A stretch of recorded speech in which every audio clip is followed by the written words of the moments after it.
Students, welcome back to our YouTube channel Hindi hiker. आज हम 12वीं कक्षा की पुस्तक वितान भाग 2 का पाठ सिल्वर वेडिंग पढ़ेंगे, जिसके लेखक मनोहर श्याम जोशी जी हैं।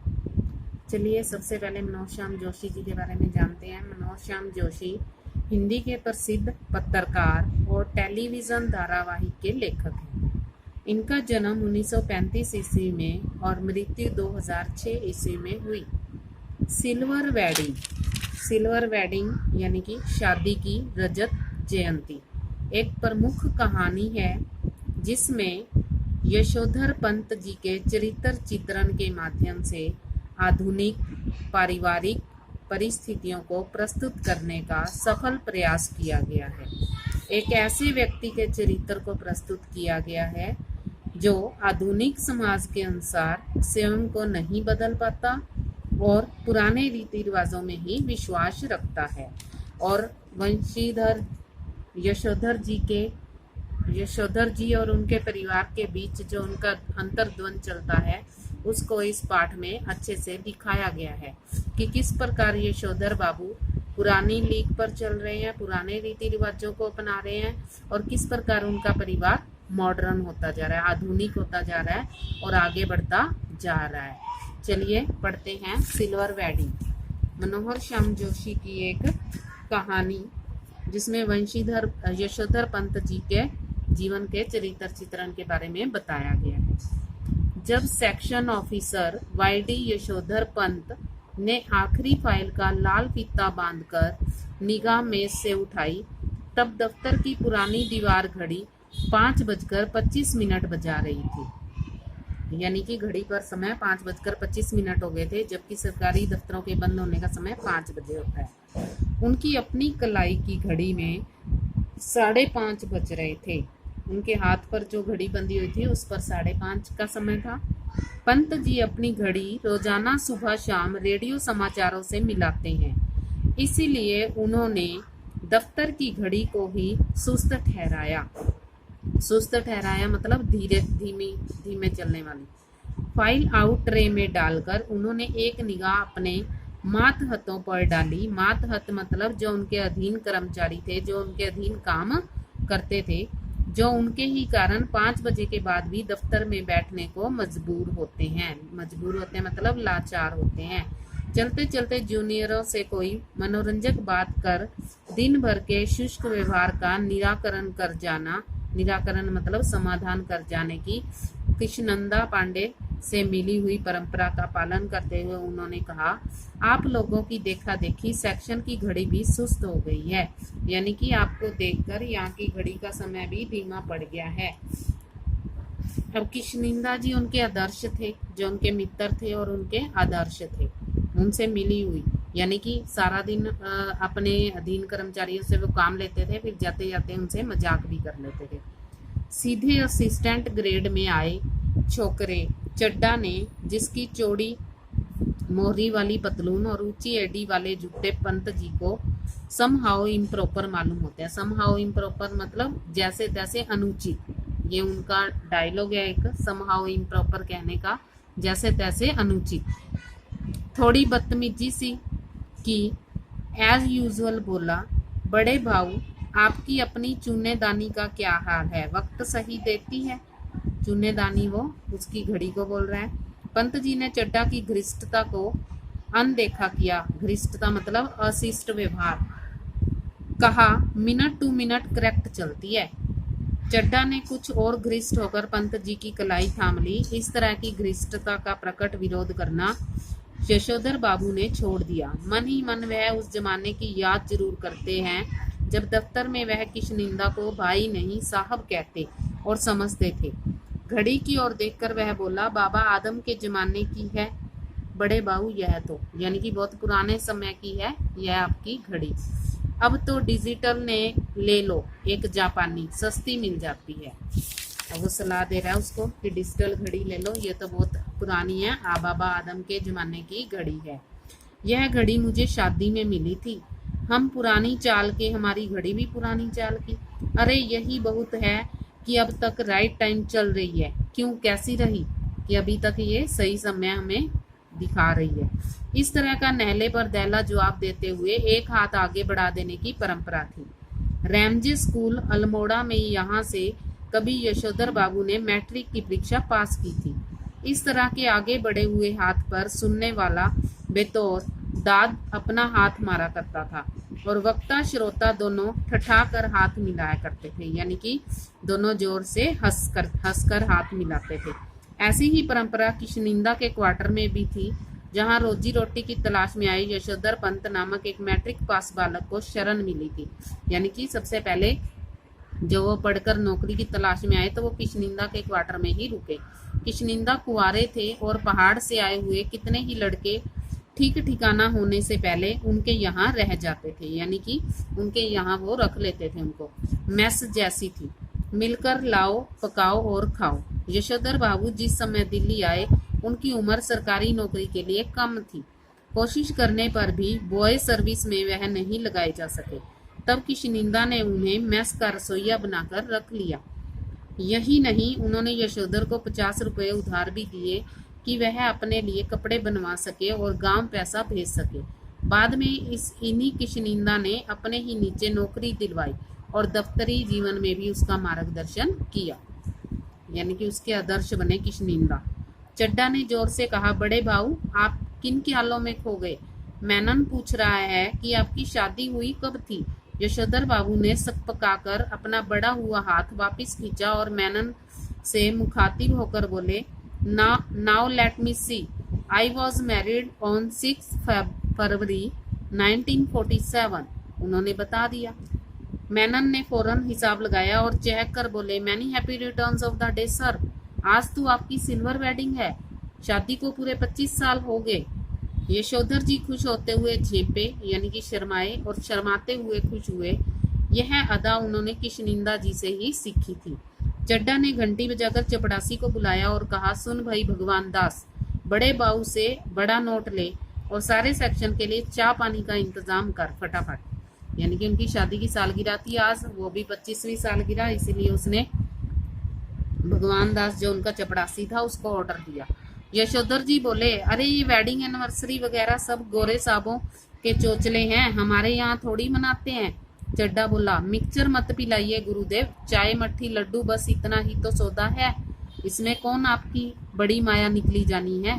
यशोधर बाबू ने जेब से बटुआ और बटुए से 10 का नोट निकाला और कहा, आप लोग चाय पीजिए। दैट तो I do not mind, that तो आई डू नॉट माइंड, लेकिन जो हमारे लोगों में कस्टम नहीं है उस पर इंसिस्ट करना दैट में सम हाउ इम्प्रॉपर फाइंड करता हूँ, यानी कि उसे ये आग्रह अनुचित लग रहा है। चड्डा ने 10 का नोट चपड़ासी को दिया और पुनः बड़े बाऊ के आगे हाथ फैला दिया कि एक नोट से सेक्शन का क्या बनता है, रुपए 30 हो तो चुग्गे भर का जुगाड़ करा सके, यानी कि सबका पेट भर सकूं अगर 30 रुपए आप देते हो तो। सारा सेक्शन जानता है कि यशोधर बाबू अपने बटुए से 100-150 रुपए हमेशा रखते हैं।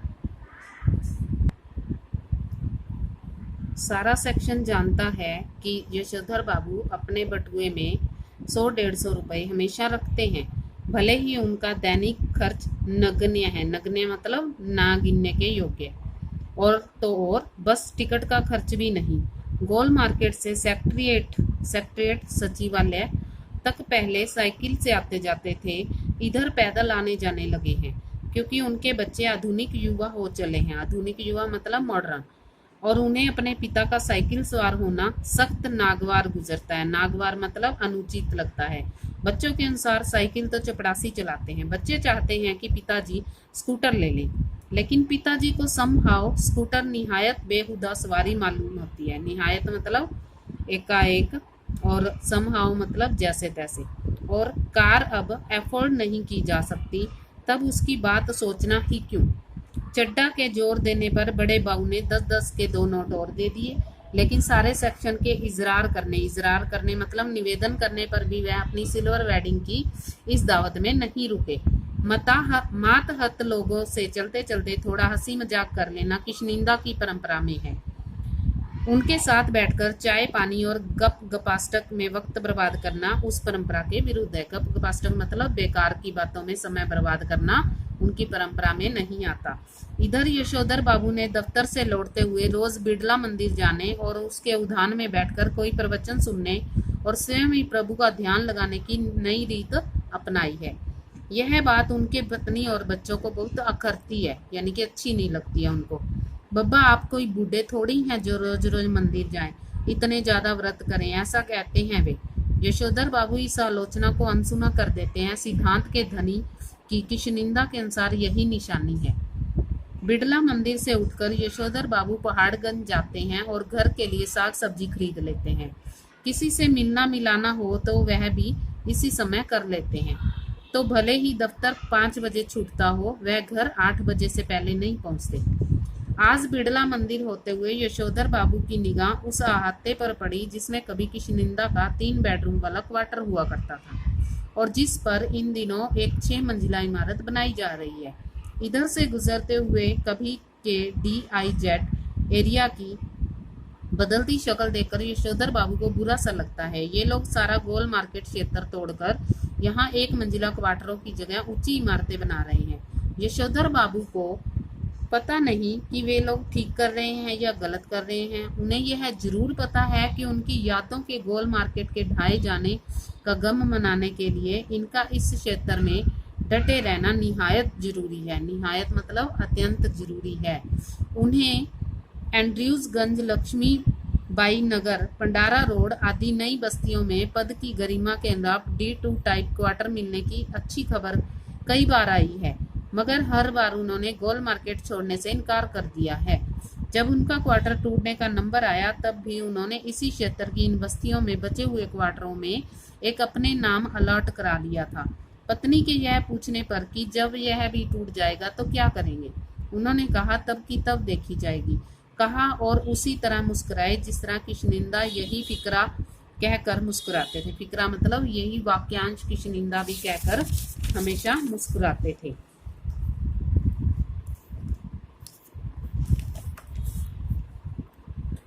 सच तो यह है कि पिछले कई वर्षों से यशोधर बाबू का अपनी पत्नी और बच्चों से हर छोटी छोटी बात में मतभेद होने लगा है और इसी वजह से वह घर जल्दी लौटना पसंद नहीं करते। जब तक बच्चे छोटे थे तब तक वह उनकी पढ़ाई लिखाई में मदद करते थे। अब बड़ा लड़का एक प्रमुख विज्ञापन संस्था में नौकरी पा गया है। यद्यपि समहाउ यशोधर बाबू को अपने साधारण पुत्र को असाधारण वेतन देने वाली यह नौकरी कुछ समझ में नहीं आती थी। वह कहते हैं कि 1,500 रुपया तो हमें अब रिटायरमेंट के पास पहुंचकर मिला है। शुरू में ही 1,500 रुपया देने वाली इस नौकरी में जरूर कुछ पेंच होगा, कारण होगा। यशोधर जी का दूसरा बेटा दूसरी बार IAS देने की तैयारी कर रहा है और यशोधर बाबू के लिए यह समझ सकना असंभव है कि जब यह पिछले साल अलाइड सर्विसेज की सूची में माना काफी नीचे आ गया था तब इनसे ज्वाइन करने से इनकार क्यों कर दिया। उनका तीसरा बेटा स्कॉलरशिप लेकर अमेरिका चला गया है और एकमात्र बेटी ने केवल तमाम प्रस्तावित वर अस्वीकार करती चली जा रही है, बल्कि डॉक्टरी की उच्चतम शिक्षा के लिए स्वयं भी अमेरिका चले जाने की धमकी दे रही है। यशोधर बाबू यहाँ बच्चों की इस तरक्की से खुश होते हैं, वहाँ समहाउ यह भी अनुभव करते हैं कि वह खुशहाली भी कैसी जो अपनों में परायापन पैदा कर दे। अपने बच्चों द्वारा गरीब रिश्तेदारों की अपेक्षा उन्हें समहाउ जचती नहीं। एनीवे जनरेशनों में गैप तो होता है, एनीवे मतलब आजकल की जो मॉडर्न जनरेशन होती है। सुना है ऐसा कहकर स्वयं को दिलासा देते हैं पिता। यद्यपि यशोधर बाबू की पत्नी अपने मूल संस्कारों से किसी भी तरह आधुनिक नहीं है, तथापि बच्चों की तरफदारी करने की मात्र सुलभ मजबूरी ने उन्हें भी माड़ बना डाला है। माड़ मतलब आधुनिक बना डाला है। कुछ यह भी कि जिस समय उनकी शादी हुई थी यशोधर बाबू के साथ गांव से आए ताऊ जी और उनके 2 विवाहित बेटे भी रहा करते थे। इस संयुक्त परिवार में पीछे ही पीछे बहुओं में गजब के तनाव होते थे, लेकिन ताऊ जी के डर से कोई कुछ नहीं कह पाता था। यशोधर बाबू की पत्नी को शिकायत है कि संयुक्त परिवार वाले उस दौर में पति ने हमारा पक्ष कभी नहीं लिया, बस जेठानियों की चलने दी। उनका यह भी कहना है कि मुझे आचार व्यवहार के ऐसे बंधनों में रखा गया मानो मैं जवान औरत नहीं बुढ़िया थी।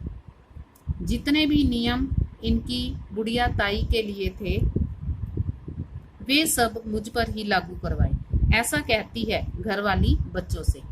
बच्चे उससे सहानुभूति व्यक्त करते हैं, फिर भी यह यशोधर जी से उन्मुख होकर कहती है कि तुम्हारी ये बाबा आदम के जमाने की बातें मेरे बच्चे नहीं मानते तो इसमें उनका कोई कसूर नहीं है। मैं भी इन बातों को उसी हद तक मानूंगी जिस हद तक सुभीता हो, यानी कि मुझ पर लागू होती हो या मुझे सुभाती हो। अब मेरे कहने से वह सब ढोंक ढगोसला हो ही नहीं सकता। ढोंक ढगोसला मतलब बाहरी दिखावा, बाहरी दिखावा वो अब नहीं कर सकती। धर्म कर्म कुल परंपरा सबको ढोंक ढगोसला कहकर घरवाली आधुनिकाओं का आचरण करती है, तो यशोधर बाबू शानेल बुढ़िया, चटाई का लहंगा या बूढ़ी मुंह मुहासे, लोग करे तमाशे कहकर उसके विद्रोह को मजाक में उड़ा देना चाहते हैं, अनदेखा कर देना चाहते हैं, लेकिन यह स्वीकार करने को बाध्य भी हो जाते हैं कि तमाशा स्वयं उनका ही बन रहा है। जिस जगह किशनिंदा का क्वार्टर था उसके सामने खड़े होकर एक गहरा निश्वास छोड़ते हुए यशोधर जी ने अपने से पूछा कि क्या यह बेटर नहीं रहता कि किशनिंदा की तरह घर गृहस्थी का बवाल ही न पाला होता और लाइफ कम्युनिस्टी के लिए डेडिकेट कर दी होती। अब वो किशनिंदा अविवाहित थे, कुंवारे थे, उन्होंने शादी नहीं की थी। वो ये सोच रहा है कि इतना तामझाम घर गृहस्थी की बजाय अगर मैं किशनिंदा की तरह शादी ही न करता और सोसाइटी को अपना जीवन डेडिकेट कर देता, समर्पित कर देता तो ज़्यादा बढ़िया रहता। फिर उनका ध्यान इस ओर गया कि बाल जती किशनिंदा का बुढ़ापा सुखी नहीं रहा। उसके तमाम साथियों ने हौज खास, ग्रीन पार्क, कैलाश कहीं ना कहीं जमीन ली, मकान बनवाया, लेकिन उसने कभी इस ओर ध्यान ही नहीं दिया। रिटायर होने के 6 महीने बाद जब उसे क्वार्टर खाली करना पड़ा तब हद हो गई। उसके द्वारा उपकृत इतने सारे लोगों में से एक ने भी उसे अपने यहाँ रखने की पेशकश नहीं की। स्वयं यशोधर बाबू उसके सामने ऐसा कोई प्रस्ताव नहीं रख पाए, क्योंकि उस समय उनकी भी शादी हो चुकी थी और उनके 2 कमरों के क्वार्टर में 3 परिवार रहा करते थे। किशनिंदा कुछ साल राजेंद्र नगर के किराए का क्वार्टर लेकर रहा, फिर अपने गांव लौट गया। यहाँ साल भर बाद उसकी मृत्यु हो गई। अब किशनिंदा के बुढ़ापे का वर्णन कर रहा है वो। यहाँ भी उसको भी किसी ने जगह नहीं दी अपने घर, उसने खुद भी नहीं दी, क्योंकि उसके 3 परिवार रहते थे 2 कमरों में। ज़्यादा पेंशन खा नहीं सका बेचारा। विचित्र बात यह है कि उसे कोई भी बीमारी नहीं हुई, बस रिटायर होने के बाद मुरझाता सूखता चला गया। जब उसके एक बिरादर से मृत्यु हो गई, मृत्यु का कारण पूछा, यानी कि इसकी जाति वालों से, तब उन्होंने यशोधर बाबू को यही जवाब दिया, जो हुआ होगा, यानी पता नहीं क्या हुआ, क्योंकि उसके साथ रहने वाला तो कोई था नहीं जिसको पता होता कि उसकी मृत्यु कैसे हुई है। जिन लोगों के बाल बच्चे नहीं होते, घर परिवार नहीं होता, उनकी रिटायर होने के बाद जो हुआ होगा से भी उनकी मौत हो जाती है। यह जानते हैं यशोधर जी। बच्चों का कहना भी जरूरी है, बच्चों का होना भी जरूरी है। यह सही है कि यशोधर जी के बच्चे मनमानी कर रहे हैं और ऐसा संकेत दे रहे हैं कि उनके कारण यशोधर जी को बुढ़ापे में कोई विशेष सुख प्राप्त नहीं होगा, लेकिन यशोधर जी अपने मर्यादा पुरुष किशनिंदा से सुनी हुई बात नहीं भूल सकते कि गधा पचीसी में कोई अंतर नहीं है। गधा पचीसी मतलब जवानी की मूर्खता में कोई क्या करता है, इसकी चिंता नहीं करनी चाहिए, क्योंकि बाद में हर आदमी समझदार हो जाता है। यद्यपि युवा यशोधर को विश्वास नहीं होता, तथापि किशनिंदा बताते हैं कि किस तरह मैंने जवानी में 50 किस्म की खुराफुत की है। खुराफुत मतलब उल्ल जुलूल काम किए हैं। ककड़ी चुराना, गर्दन मोड़ के मुर्गी मार देना, पीछे की खिड़की से कूद कर सेकंड शो सिनेमा देखाना। कौन कर्म है ऐसा है जो तुम्हारे इस किशनिंदा ने नहीं कर रखा। जिम्मेदारी सिर पर पड़ेगी तब सब अपने आप ही ठीक हो जाएंगे। यह भी किशनिंदा से विरासत में मिला हुआ एक फिक्रा है, एक वाक्यांश है, जिसे यशोधर बाबू अक्सर अपने बच्चों के प्रसंग में दोहराते हैं। उन्हें कभी कभी लगता है कि अगर मेरे पिता तब नहीं गुजर गए होते, तब मैं मैट्रिक में था, तो शायद मैं भी गधा पचीसी या लंबे दौर से गुजरता, यानी कि जवानी में बहुत सारी मूर्खताएं करता। जिम्मेदारी सर पर जल्दी पड़ गई तो जल्दी ही जिम्मेदार आदमी भी बन गया। जब तक बाप है तब तक मौज कर ले। यह बात यशोधर जी कभी कभी तजिया कहते हैं, यानी कि व्यंग्यात्मक तरीके से कहते हैं, लेकिन कहते हुए उनके चेहरे पर जो मुस्कान खेल जाती है वह बच्चों पर यह प्रकट करती है कि बाप को उनका सनात होना, गैर जिम्मेदार होना कुल मिलाकर अच्छा लगता है। यशोधर बाबू कभी कभी मन ही मन स्वीकार करते हैं कि दुनियादारी में बीवी बच्चे उनके अधिक सुलझे हुए हो सकते हैं, लेकिन दो के चार करने वाले आदमी दुनिया ही उन्हें कहाँ मंजूर है जो उनके रीत मंजूर करे। दुनियादारी के हिसाब से बच्चों का यह कहना सही हो सकता है कि बब्बा ने डीडीए फ्लैट के लिए पैसा न भरकर भयंकर भूल की है, किंतु समहाउ यशोधर बाबू को किशनिंदा की यह उक्ति अब भी जचती है। मूर्ख लोग मकान बनाते हैं, सियाने उनमें रहते हैं। जब तक सरकारी नौकरी है तब तक सरकारी क्वार्टर, रिटायर होने पर गांव का पुश्तैनी घर बस। ये बात उसे किशनिंदा द्वारा कही हुई थी, जो उसने उसी को फॉलो कर रहा था क्योंकि वो पुराने रीति रिवाजों को ही मानता था। गांव का पुश्तैनी घर टूटा फूटा हो चुका है और उस पर इतने लोगों का हक है कि वहां जाकर बसना, मरम्मत की जिम्मेदारी ओढ़ना और बेकार के झगड़े मोल लेना होगा।